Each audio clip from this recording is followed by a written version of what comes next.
Hello and welcome to Unity 151. My name is Joe. On this channel, I do weekly reviews of sci-fi, military, sci-fi, and space opera books. I do a weekly live writing journal video where a few of us talk about what we are learning as inspiring writers.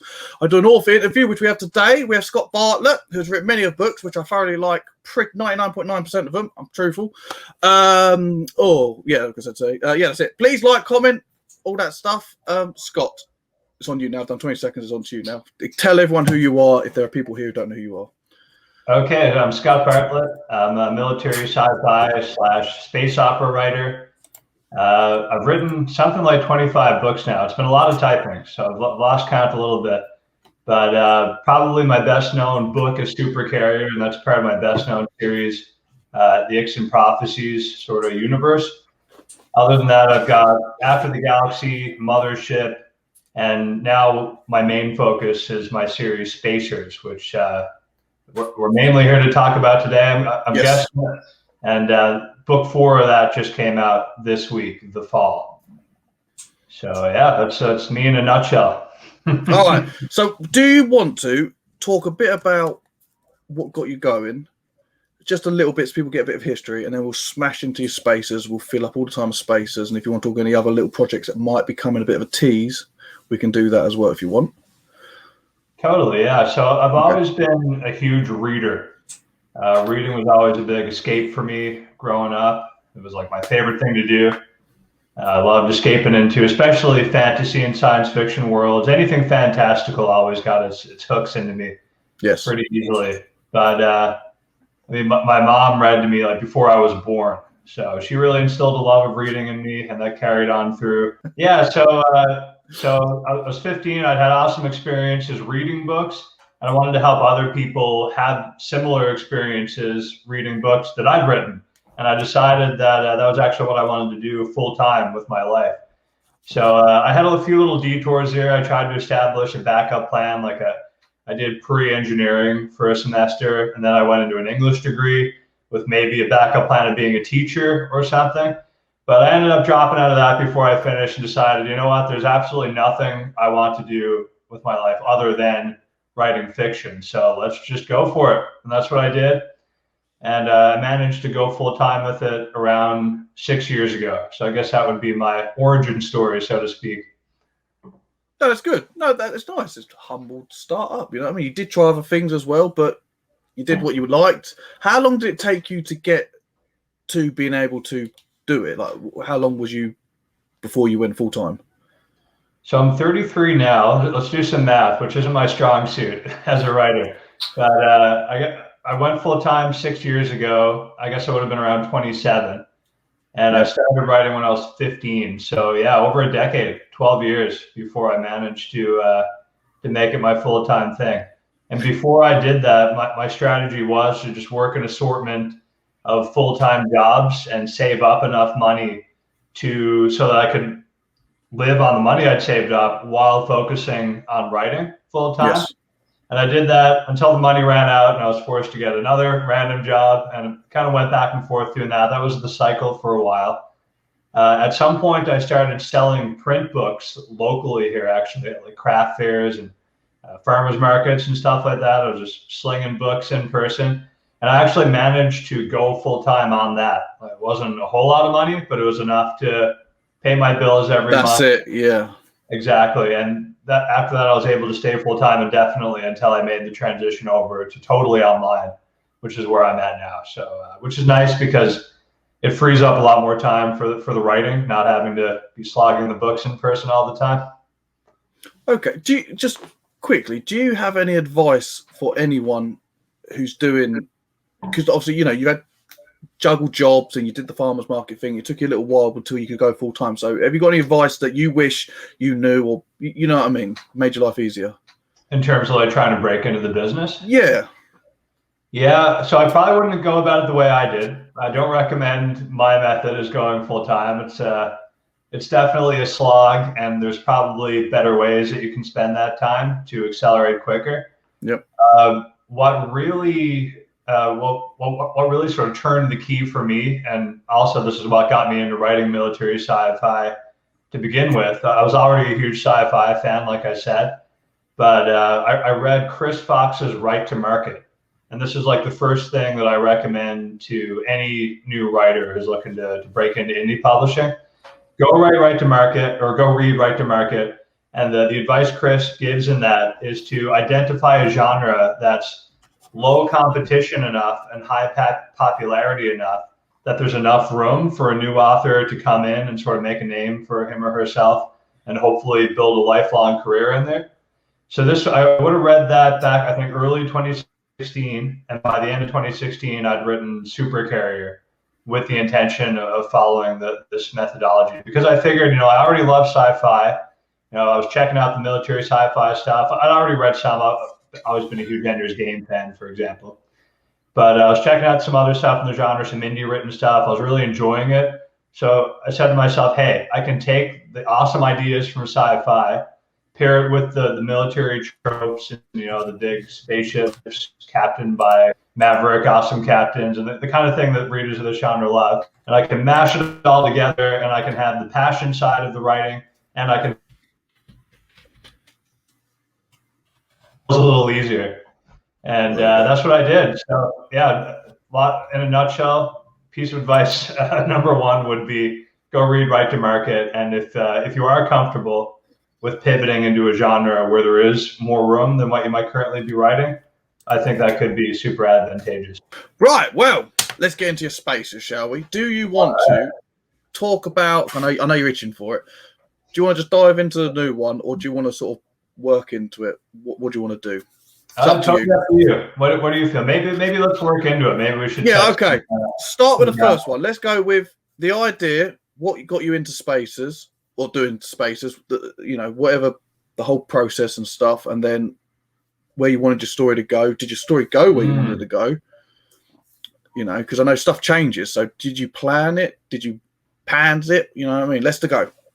On the planning versus pantsing sort of dichotomy or whatever, or spectrum, I've actually started to move a lot more towards the pantser end of the spectrum. Right. I still plan out the entire story. Like I know where I'm going, and I map out probably like 5 or 6 beats of a novel now. But I used to do a chapter by chapter outline, and I don't really do that anymore. I just, whatever chapter I'm supposed to write that day, if it's chapter 7, I decide, okay, what does the story need right now? And I kind of like take a half hour to an hour just to conceptualize it and think about it and think about what might be cool in there. And then I write it. So it's a lot less conceptualized these days. I do recommend plotting though, especially for writers just starting out. Anyway, I'm getting off. We can talk about that stuff just briefly, but because your experience, you know it, when you practice first, these sort of things you need to hit these beats. But now your experience, you just naturally know, I need to do this. This chapter didn't have this, so I know this chapter needs it because it's lacking. Or that's just experience and stuff. Yeah, exactly. I mean, like I said, 20 plus books. I figure I probably know my way around, for example, story structure and stuff. But it did take me a long time to sort of ingrain that in my brain, so that I knew what the skeleton was of a satisfying story in this genre. But especially if you're looking to do indie publishing, the market really rewards speed of output. So especially for a newer writer, it may behoove you to check out. My top recommendation is Larry Brooks's Story Engineering. Check out a book like that on story structure and follow that for your first few books, so that you can gain enough momentum to build a readership, so that readers aren't just forgetting about you because you're taking years between releasing books, right? But on to spacers. So do it. In terms of my inspiration for spacers, this isn't something I've talked about a lot. I don't think a lot of people know this. But my major inspiration for the Spacer story is actually EVE Online. Are you familiar with that game? Oh, yeah. Yeah. So it's a little bit of the lore of EVE Online. So as you know, in EVE, humanity has moved over to this other star cluster. I think it's called the EVE cluster. Correct me if I'm wrong. But and they've been trapped there. The difference is that they forget that Earth even exists, whereas it's still a pretty new thing. Like the wormhole collapses, getting its spacers, and they're stranded over in the star cluster. So other than that, I don't draw very heavily on the actual in-game lore of EVE. What I did take inspiration from a lot more is the player interactions in EVE. And my main sort of source book for this was a book called Empires of Eve. The name of the author escapes me right now, but really cool read, especially if you're into the genre at all. It reads like a history book, but it's just about these player-made organizations operating in what's called nullsec in Eve, which is zero security space, as opposed to the center of the cluster, which is like full security. I think they call it Empire space, and that's, you know, you're safe there. But out in nullsec, corporations and alliances can own regions and things, and Yes. they kind of go to war with each other. So if anyone is familiar with spaces, you can see how I borrowed the concept of nullsec too. I've got the hot zones and the cold zones, and the conflict severity is more the higher you go out. So the Spacer story is actually loosely based on the historical power play between these player-made organizations. And anyone who's familiar with the history of Eve will actually notice analogs of major figures in this video game's history in the Spacers universe. The main character, Tad Thatcher, doesn't have one. And there's a few that don't. There's a few that I've thrown in. But for example, like Simon Mull has one.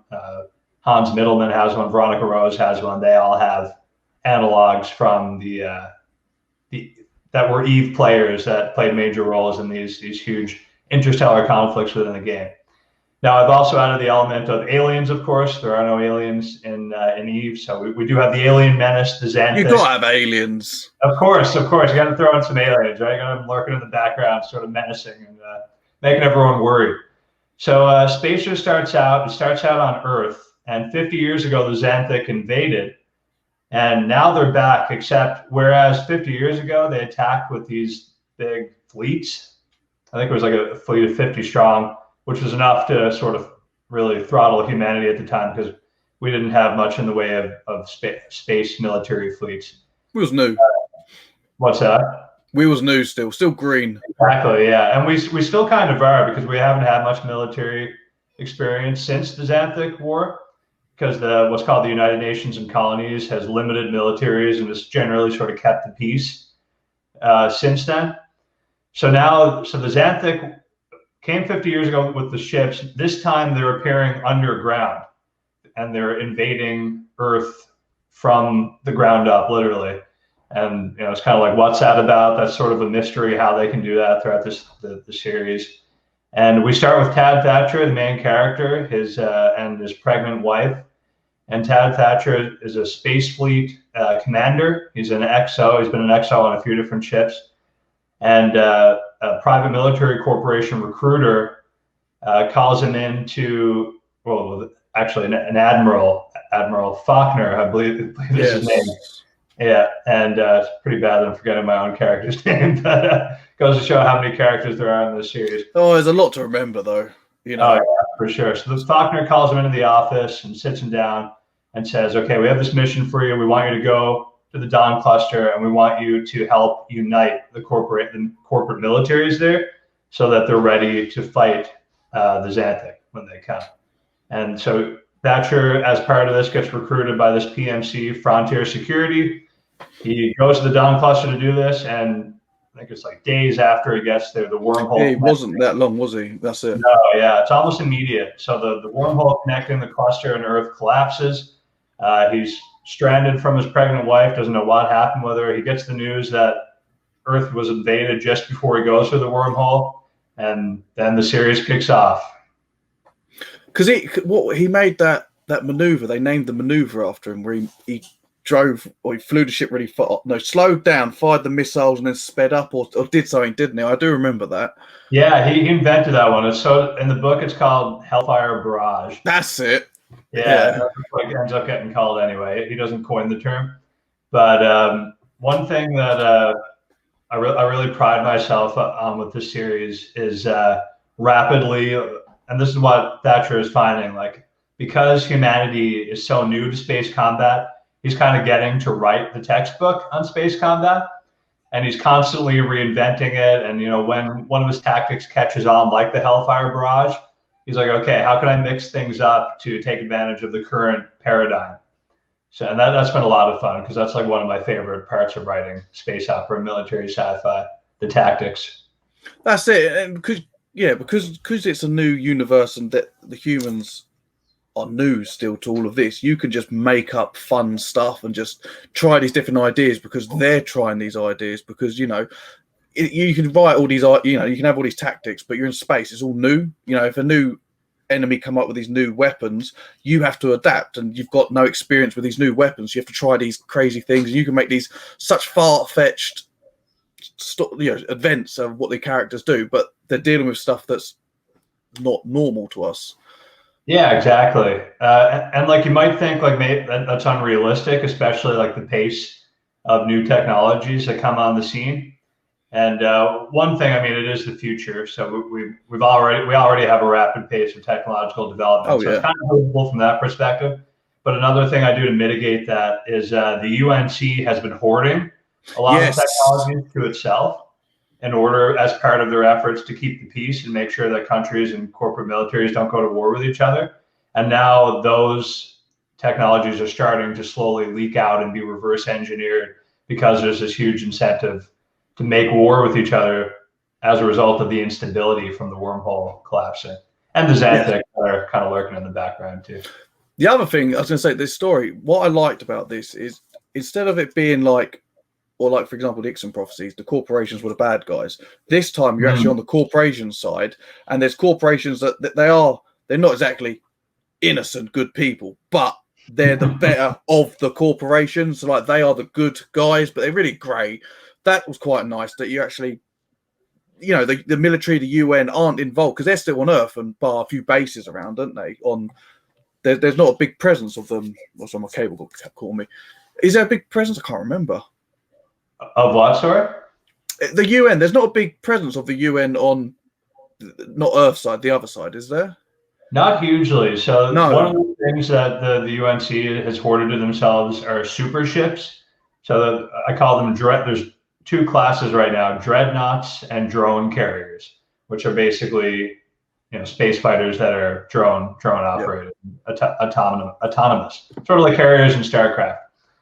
But so yeah, they have like a fleet of probably a few dozen super ships on the cluster side, but they're mostly there as sort of like a token security force. And the idea is that if there ever was major unrest, the UNC would immediately send a bigger fleet through and sort of put down whatever unrest was happening. But before the wormholes collapsed, that would never happen because corporations always knew that if they misbehaved, that's what was going to happen. The UNC was going to come in and crack down.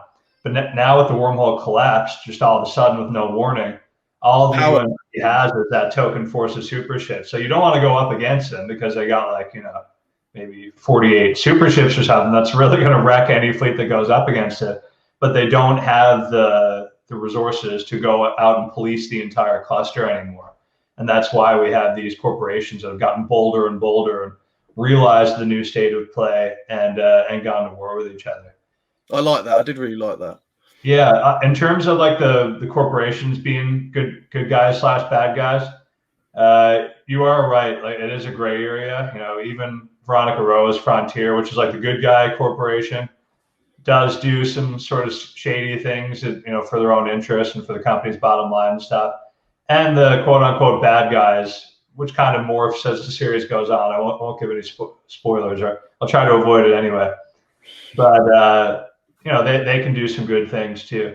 And I think that reflects real life. Like, people tend to say, or some people will say that, you know, corporations are all evil and all they care about is their bottom line, or they're like sociopaths or whatever.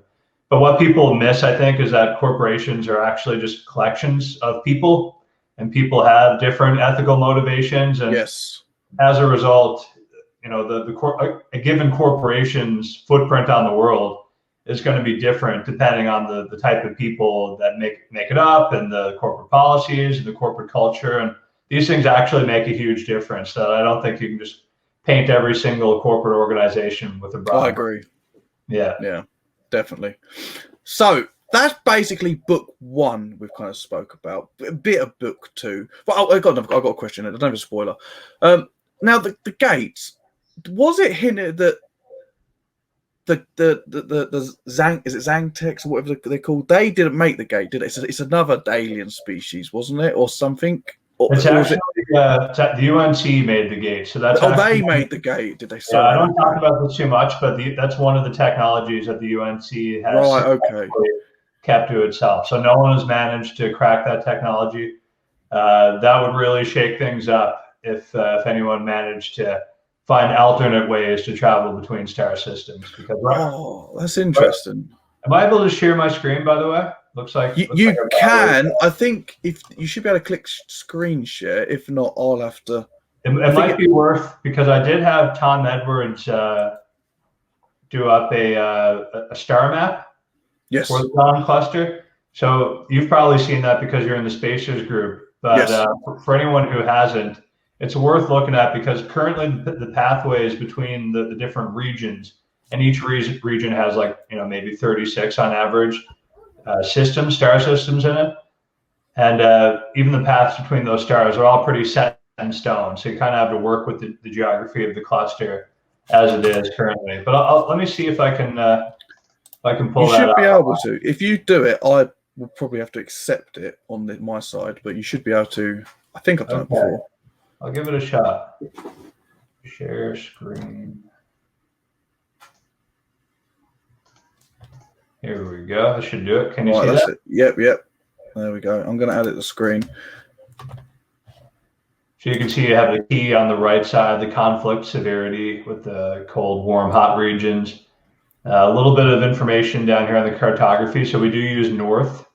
If you think about the Milky Way, this is on the other side of the galaxy. The wormhole is right here. Can you see my mouse pointer, by the way? Yeah, I can see it. Alrighty, so yeah, this is the wormhole. It connects to the opposite side of the galaxy, so they're super stranded once this collapses, which happens pretty early on. And the wormhole at the center that we know to be at the center of the Milky Way, that actually operates as sort of a north star. So that would be in this direction, right? And south would be toward the exterior of our galaxy. So that's why north and south and all that stuff is meaningful. Well, you've got to have that sort of stuff, because you need to be able to explain what left and right to a degree, don't you, for the story's sake? Big time, yeah. So they talk about the north of the cluster and things. These are the cold regions here, where there's very little conflict. These are heavily policed by the UNC. Then you have these, the yellow ones are the warm regions. These are where corporations are able to play it safer. There's a little more risk. But under normal circumstances, if they get into any big trouble, then they know the UNC is going to come help them out. And here are the hot regions out here. These are where we find a lot of pirates and also corporations who are willing to take on higher risk, usually for higher reward. You find a lot of for example, Lacuna has it's got a lot of deuterium and a lot of rare earth metals. Like a lot of regions have these, but they're especially concentrated here. So corporations are often rewarded for operating out here. Fewer competitors too, but it is more dangerous. Cool. Right. I don't know. It's just a suggestion. Now, people like maps. Book people like maps. Now, there are people who buy your books, obviously the paperback books. Have you thought about sticking a map in your book? You'd have to obviously knock the color out and redesign it, but yeah. In terms of putting the map in the print books, it's honestly not something I thought about. If I were going to do color, that does drive up the cost of printing a lot, so that's one consideration. What I might do, and what I've been meaning to do for the ebooks, is have that be a download as part of signing up to my mailing list. Yep. So people would click a link in the ebook, and as an incentive to sign up for the list, they would get the map. I've been meaning to put that in the ebooks, just haven't gotten around to it yet. And what I could do with the print books is just have it mention, if you go to scottplatz.com/spacers or something like that. Don't go to that link. I'm not sure if that's actually the link to sign up. But I'll add all the links in the description. Like yeah, and say if you want, a map of the Dawn cluster, go here, sign up to my newsletter, and keep updated about my new releases. I'm just going to show you something quickly. It's just lost flip. No. That's it. I don't know if you've looked at Jack Campbell's Lost Fleet, but he's got just a very, very basic map in the back. There's absolutely no detail to it. I'll just show you it, but that's all he's got. Right. That's cool. Bog standard, but people like that. Yeah. Me and a few other guys, we're doing a bit of a divert, but just explain. We're doing like a read along, so we talk about it and we do live videos about it. But we show the map and we talk about the map because as they're progressing through the story, nerds love that. People like books. Just something so basic. It's just a few lines, few dots, you know. Yeah, I'll keep that in mind. That's a good idea. I really enjoy Lost Fleet too. I've listened to it actually, so I wouldn't have seen the map. But I listened to the first 2 books and huge fan. Just an idea, that was all. Anyway, back to Spacers. Apologise. That's fine. So what was we talking about? So we was up to we was talking about the corporations, weren't we? And the map. So yeah, so you've got the corporations. I know I said it, but I just got to jog my memory again. That's definitely the biggest thing that I liked. But obviously the action. All your books are full of action and all that stuff. But it just the fact you had the corporations sort of dealing what they're dealing, and then the corporations were combined to make super corporations. So then the other side had to counter that to make their own super corporations, because that's kind of, you know, it's escalating. Both sides are getting bigger because there's a power vacuum. And then there's the aliens, and I can't remember. Wasn't some of the pirates were they working with the aliens, or was it a coincidence? I can't remember. It's been a while now since I listened to your book. Oh, you're right. Yeah, I think it was the first chapter that they went to deal with some pirates. And this was the first captain of the New Jersey, which is the main ship in the series. Yes. So Tad Thatcher's predecessor as captain of that ship took New Jersey north to deal with some pirates, and there was a Xanthic ship there that seemed to be helping them. Now the pirates later claimed that wasn't the case; that it just showed up and started firing on the frontier ship, the New Jersey. But that's kind of left as a question mark going forward about whether the pirates are actually working with the Xanthic. And something I haven't fully resolved yet, even now, where I'm writing now. Currently writing book 6. But because this is my tinfoil hat. We're going to wrap this up, then we're going to start talking about your next book. But like, so the gate was made by humans. The gate shut down, coincidentally. At the same time, the aliens turn up. Now, I've got a funny feeling these aliens are human. There's a bit of a backdoor deal going on between these guys. And by that smile on your face, I can neither confirm nor deny these. I love it. I do. All right, let's move on. So we covered book 1 and 2. Now, I haven't listened to book 3 and 4, but they're coming out on Audible, I believe you said. Did you? Yeah, so the way that I've done the audiobooks are a little bit complicated. So part 1 is out right now, and part 1 in audio contains the book 1 and book 2 ebook. So part 2 is coming out probably in a week or so. We just, Mark Boyette, the narrator, is wrap production, and he just did what are called pickups. It's kind of like they're cleaning it up at the end. And that should be going to ACX quality assurance soon. And after that, they're pretty quick, I find. So it should be out within a week or 2. That book will contain books 3 and 4, so War Torn Cluster and The Fall. And cool. Then part 3 will contain 5 and 6. Yeah, so it's always I'm realizing like what a sort of a mess I've created for myself. Whenever I've had to explain it, but we'll get through it. What made audio you? And ebook. What made you do this? What was your thought process to do it? You know, because on ebooks they're single, aren't they? It's only Audible they're together. Was that to flesh out a Audible, or? So it's purely a marketing decision. Yep. And the reason for that is with audiobooks, the audio market favors length. So the longer your book is, the likelier it is to succeed. Yes. I think book 1 of Spacious is around 60,000 words, which would average out to around 6 hours. Under the Audible credit system, whereby people pay like $15 a month and get 1 credit every month, most listeners want to use that credit for a nice meaty listen. They want to get good bang for their buck. So they're much more inclined to spend it on something that's 10 hours plus rather than something that's 6 hours, which is what the first book would have been. So in order to give the first audio installment of Spacers sort of a fighting chance, I combined the first two books, and I think it works out to like 13 or 14 hours in length. So that's why I did that. No, that's cool. All right, do you want to tell me a little bit about book 3 and 4? Because I haven't listened to it yet. So what non-spoiler stuff can you tell me? And then we'll talk about your new one. Sure, yeah. So book 4 is the one I'm launching this week. So Right. I'm just trying to think now. There are definitely heavy spoilery things I could talk about with that book, but it's mostly at the end of the book. Obviously, the name, The Fall, is pretty ominous. What's going to fall? We don't know. Oh. But there is something at the end of that book that is pretty heavily foreshadowed, by the title and also throughout the book. So I'll be interested to see if readers kind of see that coming by the end of the book. In terms of war-torn clusters, so that is a major war, and this is kind of spoilery. So for anyone who hasn't read book 2, maybe skip ahead 30 seconds or something.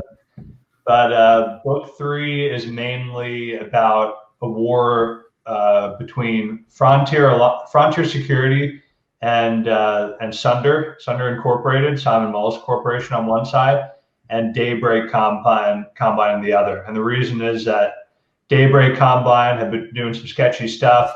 There's been a lot of infighting within the Super Alliance, and also they've started aligning themselves with pirates.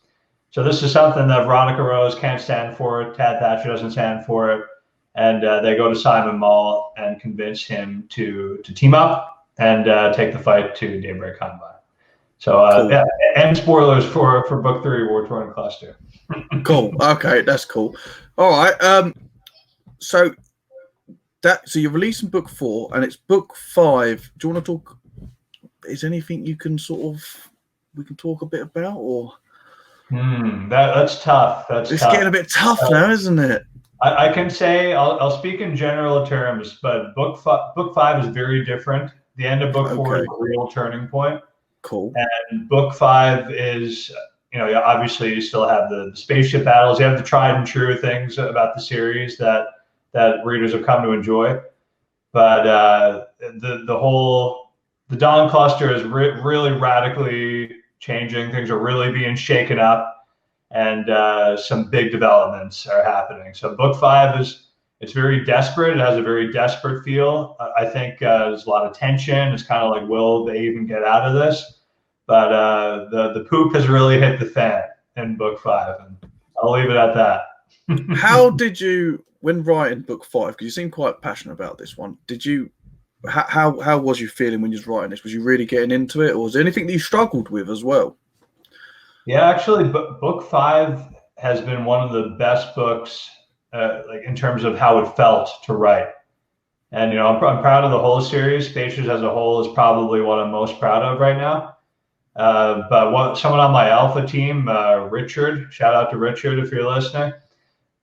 He actually picked up on that without me saying anything. He thinks this is the best Spacers book yet. This one's called Empire Space, and it's up for pre-order now. Yeah, for some reason, I just really got in the groove. I really feel like I'm in these characters' heads. And I also feel like maybe I've sort of leveled up a little bit as a writer, too. I don't know.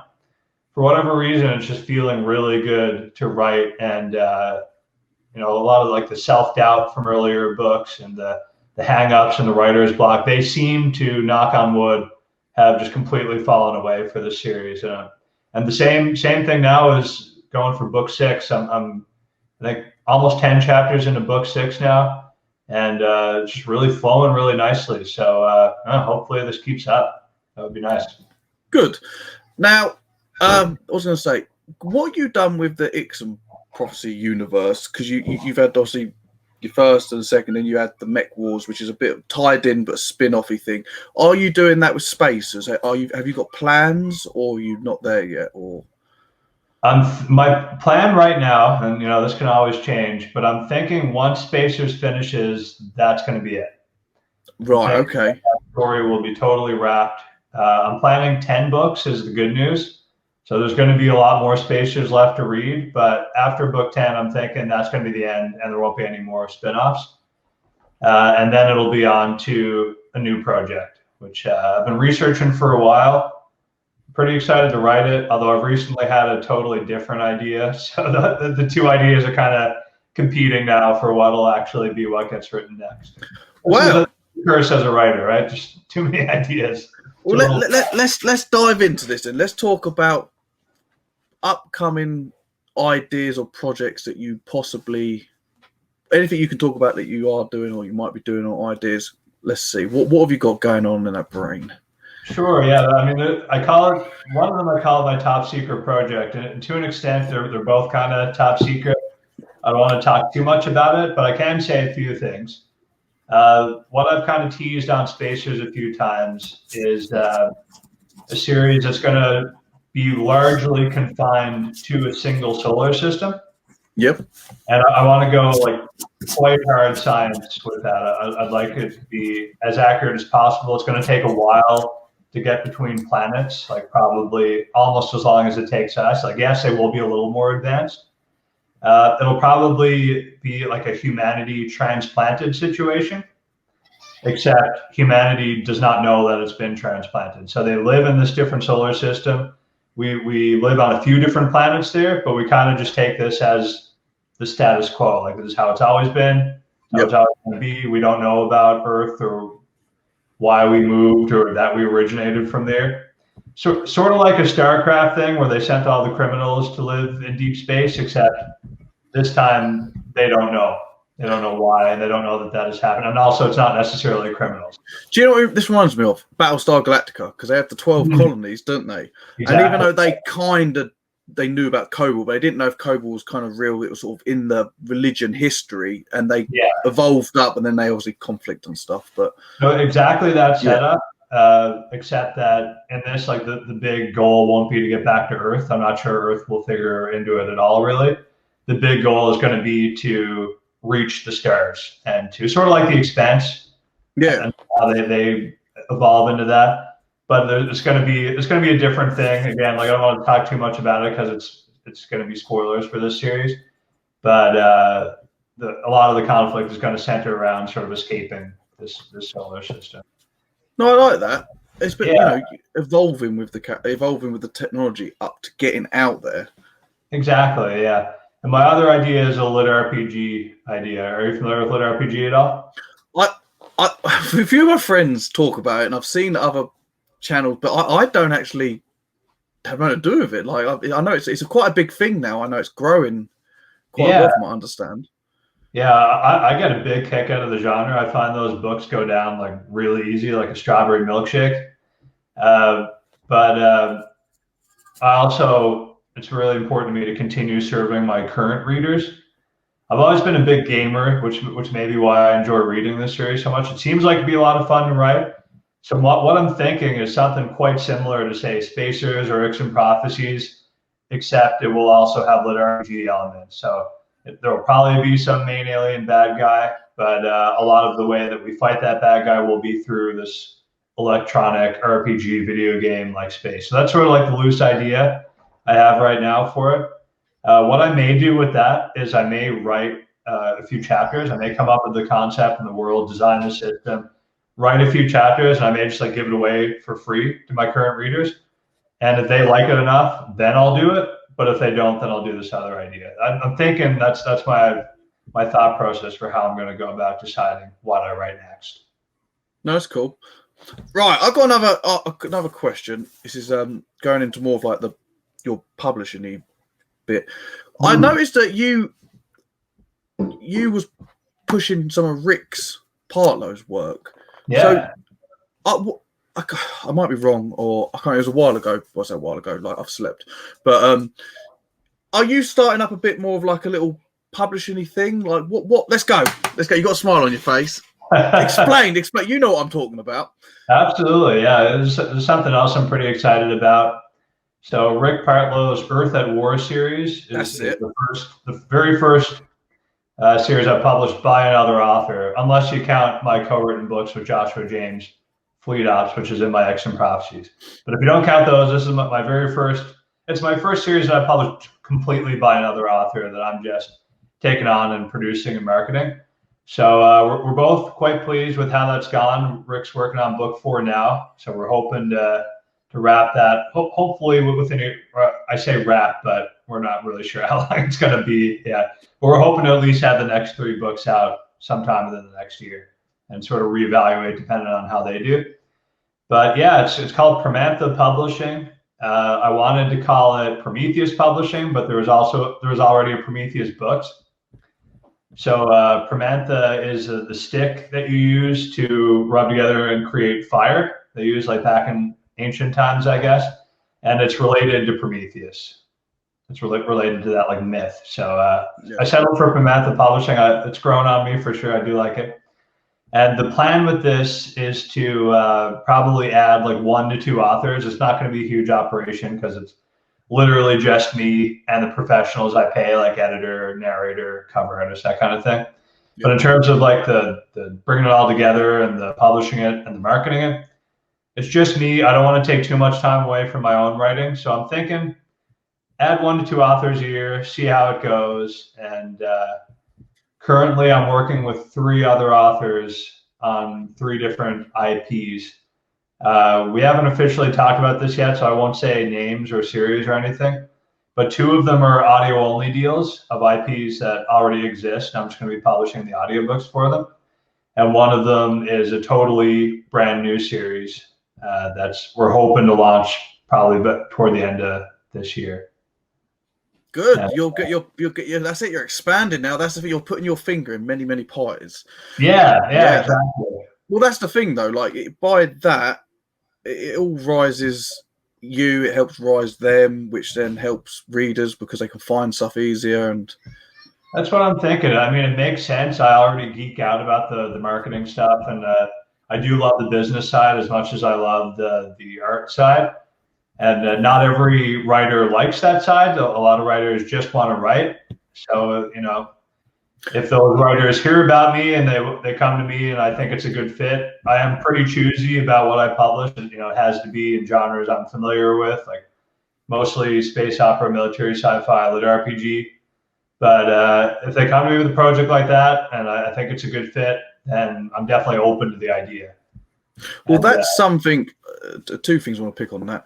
One, we said about like some authors just want to write and that's it, and they don't know how to do it, or they don't feel they can do it, or it's just they put too much time into that, then they can't write. By having someone who's can kind of do the both, or because the fact you've been at it for such a long time, because you've done it, you've already got you've already got it mapped out. You're quite, this bangs. No, you've got the contacts. You've done that. They can come to you. You know what I mean? They can actually get their books out, because most of them are good books. They just don't know how to get the books out to people, because there's so many, the independent author thing on Amazon's just crazy. I think it's 8,000 books a week or something. It's all genres. Something like that a week get published, or something crazy. Yeah, the learning curve is pretty steep in terms of, first of all, the basics of getting a book published and formatting it and getting cover art and all that stuff. And then it comes to the marketing side and how best to launch to suit the Amazon algorithm, in the hopes that it'll pick up your book and promote it to other people via emails and stuff. The learning curve is steep. It took me years to learn it. I have the good fortune to really enjoy it. So I think that's part of why I've geeked out about it so much and spent so much time on it. But I've always been happy to talk to people about how I've done that and how to gear a launch towards suiting the algorithm or whatever, and taking advantage of the algorithm. But harnessing, I guess, is a good word. but not everyone wants to do it. So it's not like it's like the secret arcane knowledge. Like the information is out there. You can read books, you can do the courses, you can do trial and error, and that's what I did. And I think that's a great approach. Or you can find someone like me, who's very small press, but knows the lay of the land, and you can go that way. I think they're both perfectly legitimate. It just depends on what you want to do. That's it. And as you can tell, I don't push the Permantha Publishing very hard. I'm not out there actively soliciting other authors. Like I said, like I'm adding 1 to 2 a year, and I'm relying on word of mouth basically to add new authors. That's the best thing, really. Usually that is the best thing anyway. Yeah, exactly. So. Right. Is there anything else you would like to talk about? Because we've pretty much, from what I can think, talk. Is there anything you want to add? I think we've covered the gamut. Yeah, we talked about spacers, talked about possible next projects. That's it. Gave a little bit about marketing and stuff like that. I think we've done well. Perfect. All right. Well, with that, we're going to leave it. We're going to end it. I will add all your information in the description. I'll need you to send me that in a moment's notice. Sure. All right. Well, thank you very much for coming on. Thank you, people who are going to watch this when I upload it. Much obliged. Right. That's it. We're going to say goodbye. All right. Thanks so much for having me, Joe. This was a lot of fun. Thank you, too. Appreciate it.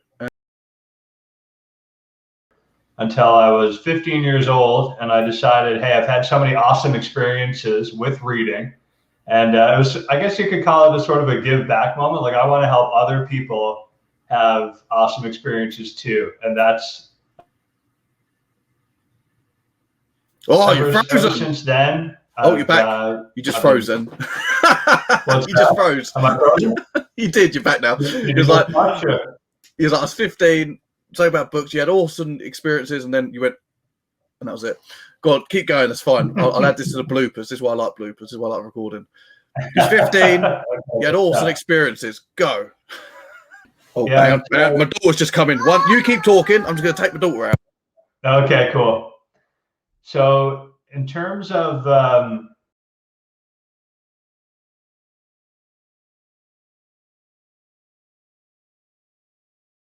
door, just barged in, not the door, just come running in.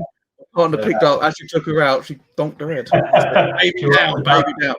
She wants to talk sci-fi too. Can't blame her. She does. She loves coming in here. She's lovely, but she's she's like a ball in a china shop. This is another blooper. This is right. Go on, go back to what we're talking about. Awesome.